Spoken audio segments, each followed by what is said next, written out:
record. They had a second game that day against the Golden Tornadoes. Let's see if they'd be able to take the sweep on Thursday against those Tornadoes. It was Abby Heigl starting this one out here, and you will see Coach warming up here before the game, trying to get that sweep, trying to improve on the record again. There you see Coach Coltis warming up here. We're going to start out top of the third. Heigl's going to give a deep fly ball here with Blake, and that one's going to leave yard. 3-run homer for Geneva, 4-2 here in the top of the third. But the Pioneers, they would battle. Bottom five now. Source, she's going to double here behind the left fielder's head. Pasenka will score 5-3 now. The Pioneers just chopping some wood, trying to play a little bit of small ball. Let's see the senior now. Schroeder, she's going to have a bouncer down the first base line.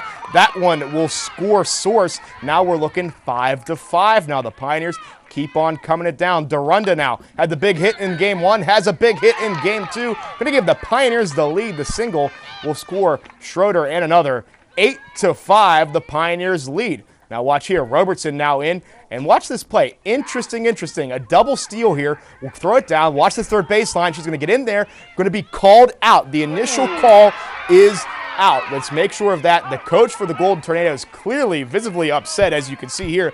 But let's take another look at it. You see, she looks like she gets there in time, but it also looks like Dorunda blocks the base. Unfortunately, the umpire is going to reverse the call. Very next pitch, we're still with the same batter. It's Adams. She's going to crush one in to left field. That one's going to be a double. It's going to tie the game up 8 apiece. We're going to go into extra innings. I talked about Blake a little bit earlier with the 3-run jack. She rips one down in between first and second base. That one will score 2. It's 10-8 now. The Pioneers playing from behind in the bottom of the 8th inning. And you're going to see here, it's going to be Lindsay Pasenka up, trying to get and extend this game. Unfortunately, pops it out to the catcher, and that's how this one is going to end. The Pioneers drop game 2 in this one against Geneva, 10-8. Courtney Kane, the senior first baseman, great game for her, 3 for 4 with a run scored. We talked about Blake. She went 2 for 5 with a home run, 5 RBIs. Kelly, what happened differently in game 2 compared to what happened in game 1? You know, it could be the fact that it's a doubleheader, but a lot of their games are doubleheaders, and it seems to be a constant theme with them, where the first game, it's blowout, they do well, and then the second game, it's almost like they're tired, or just the other team has gotten used to what's going on.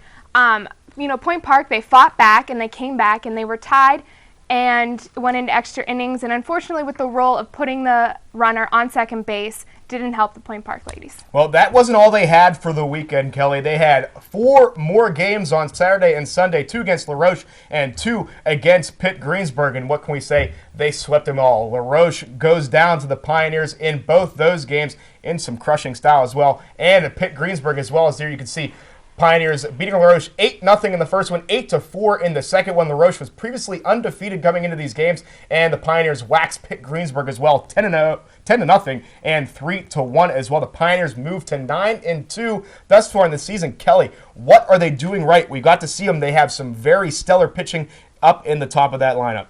Yeah, they're doing right is their pitching is excellent right now. I mean, with Roche in the game 1, Zelenka shut them down. She had 10 struck out, 2 walks, and only gave up 5 hits total. So that's awesome. They're also doing, their hitting is wonderful. Dorunda and Kirsten, amazing hitting right now. They're power hitters. I mean, Kirsten's average is .435, and that's awesome, followed by many others with .400, and it's just getting better and better, and I just see them growing. So the Pioneers